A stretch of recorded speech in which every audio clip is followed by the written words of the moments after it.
Imagine once being hailed as the king of British boxing, pulling up to red carpets in a Ferrari, flipping into the ring with unmatched showmanship, and cashing in millions with every punch. That was Prince Naseem Hamed. But fast forward to today, at 51 years old, and his story is no longer about bright lights and world titles. It's about silence, distance, and a life far removed from the sport he once ruled. Fans who adored his arrogance and power now ask the same question. What happened to Prince Naseem? This is the story of his rise, his riches, his downfall, and the quiet life he lives today. Born on February 12, 1974, in Sheffield to Yemeni immigrant parents, Naseem Hamed grew up in a crowded household of 9 siblings. Life was tough, money was tight, and opportunities were scarce. But even as a child, young Naz believed he was destined for greatness. At just 7 years old, he mimicked Muhammad Ali in the mirror and boldly declared he'd be better than Sugar Ray Leonard. No one took him seriously until he started knocking opponents out cold. Under the eccentric but brilliant trainer Brendan Ingle, Hamed honed his skills. Ingle didn't just teach boxing, he taught rhythm, defense, and creativity. Naz shadowboxed to reggae music, developed dazzling footwork, and sharpened timing that made him almost untouchable. What no coach could teach him, though, was raw power. And Naseem had it in both fists. By his teens, he was flattening grown men in sparring. By 1992, he made his televised professional debut, strutting into the ring with supreme confidence, and left his opponent unconscious within 2 rounds.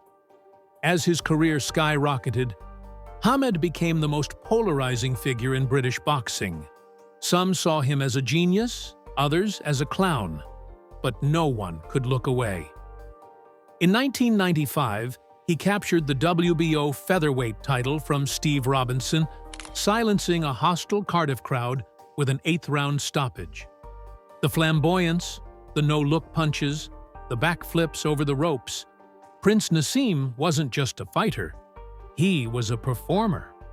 By 1997, America was calling. His fight at Madison Square Garden against Kevin Kelly became an instant classic, a whirlwind of knockdowns that ended with Naz victorious. HBO embraced him.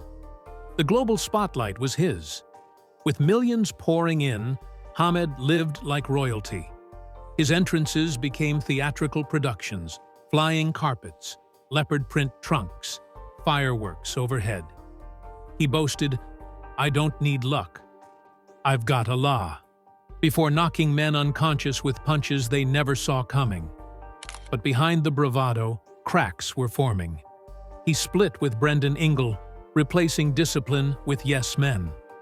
Training camps lost structure. His diet shifted, his reflexes dulled. Yet, his arrogance masked the decline. "I can beat these guys at 50%, he once claimed. On April 7, 2001, at the MGM Grand in Las Vegas, Naseem Hamed faced Marco Antonio Barrera. For Naz, this was supposed to be his coronation in America. Instead, it became the night the myth shattered. Barrera dismantled him with discipline and precision. Naz looked confused, outclassed, and powerless. In the 12th round, Barrera humiliated him by pinning his face into the turnbuckle. It was more than a defeat. It was a dethroning. The judges scored it unanimously for Barrera. Hamed left the ring without a belt, without a rematch, and without a word. Weeks turned into months, and Naz disappeared. His only return came in 2002 against Manuel Calvo, a sluggish points win that ended with boos from the crowd. Without announcement, he walked away from boxing at just 28 years old. The prince vanished. When Naseem Hamed retired in 2002, he was still one of the wealthiest athletes in Britain. His net worth was estimated at more than $38 million, roughly $75 million at the time. But money without purpose is dangerous. With no training camps to keep him disciplined and no ring to chase glory, Nas drifted. He filled his life with mansions, exotic cars, and diamond watches, but the fire that had once defined him was gone. Over the years, paparazzi photos shocked fans. The once lightning-quick featherweight champion appeared nearly unrecognizable, his body bloated, his athletic frame long gone. For many, it was like watching a superhero stripped of his powers. In 2005, tragedy struck. Driving a $325,000 Mercedes McLaren SLR at reckless speeds, Hamed attempted a dangerous overtake on a South Yorkshire road. He collided head-on with another car, leaving the other driver, Anthony Bergen, with devastating injuries. The crash destroyed not only Hamed's reputation, but also his aura of invincibility. Investigators discovered he had no valid insurance and was driving recklessly. He was sentenced to 15 months in prison and served 16 weeks before early release. For the man who once strutted into arenas claiming divine protection, prison was a humiliating fall. The myth of Prince Naseem, untouchable and unstoppable, was shattered. After prison, Hamed retreated almost completely from public life. No commentary jobs, no documentaries, no mentoring the next generation. He had the fortune to live comfortably, but not the will to stay in boxing. Instead, he surrounded himself with wealth, Rolls-Royces, Lamborghinis, and private mansions, but stayed hidden from fans and cameras. He became a recluse, his once flamboyant public persona replaced by silence. Fans who grew up idolizing him began asking the same question: why did he vanish? By the time he was inducted into the International Boxing Hall of Fame in 2015, the energy that once electrified arenas was gone. His speech was short and subdued. The charisma was missing. He looked tired, distant, and aged beyond his years. Meanwhile, new stars, Tyson Fury, Anthony Joshua, Amir Khan, emerged in British boxing. For younger fans, Naseem Hamed was just a YouTube highlight reel, not the cultural icon he once was.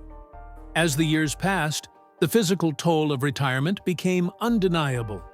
At public appearances, fans gasped at how unrecognizable he had become. His knees appeared weakened, his movement stiff, his once booming voice reduced to a soft tone. Tabloids speculated about health issues. Friends hinted at struggles with weight and chronic pain. Unlike contemporaries who stayed connected to the sport, commentating, coaching, or training, Nas walked away completely. Without purpose, time did the rest. Perhaps the most tragic part of Naseem Hamed's story is not the loss to Barrera or even the prison sentence. It is the silence. He gave boxing brilliance, then disappeared without explanation. No farewell fight. No autobiography, no attempt to reclaim his narrative. For fans, it feels like an unfinished story. Some say he never recovered mentally from the Barrera loss. Others believe Brendan Ingle's absence severed his connection to boxing. Some even suggest his religious devotion grew stronger, pulling him away from fame.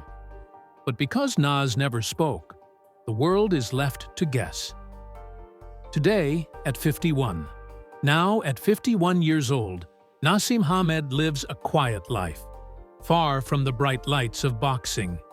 He is still wealthy, still residing in luxury, but his public appearances are rare and often somber. When he does appear, fans express shock at how drastically he has changed since his days as the Prince. His sons have shown interest in boxing, and occasionally Nas supports them privately. But he has yet to step into a coaching or mentorship role, leaving many to wonder if he will ever re-engage with the sport he once revolutionized. Prince Naseem Hamed was one of boxing's brightest stars, an entertainer, a knockout artist, a cultural icon. But his story ended not with a farewell, but with silence. He had the charisma of Ali, the power of Tyson, and the showmanship of a rock star. Yet at the peak of his powers, he walked away. Today, his legacy is remembered in clips and highlight reels, but the man himself has become a mystery. And perhaps that is the saddest part of all. The prince who once danced under the lights now lives in shadows. But the story is not fully written. At 51, Naseem Hamed could still reclaim his voice, tell his side, and mentor the next generation. The world is waiting. What do you think really happened to Prince Naseem? Was it the loss to Barrera, the prison sentence, or simply the weight of fame? Let us know in the comments below. And if you found this story powerful, don't forget to like this video, subscribe, and hit the bell icon for more deep dives into the untold lives of boxing's most unforgettable legends.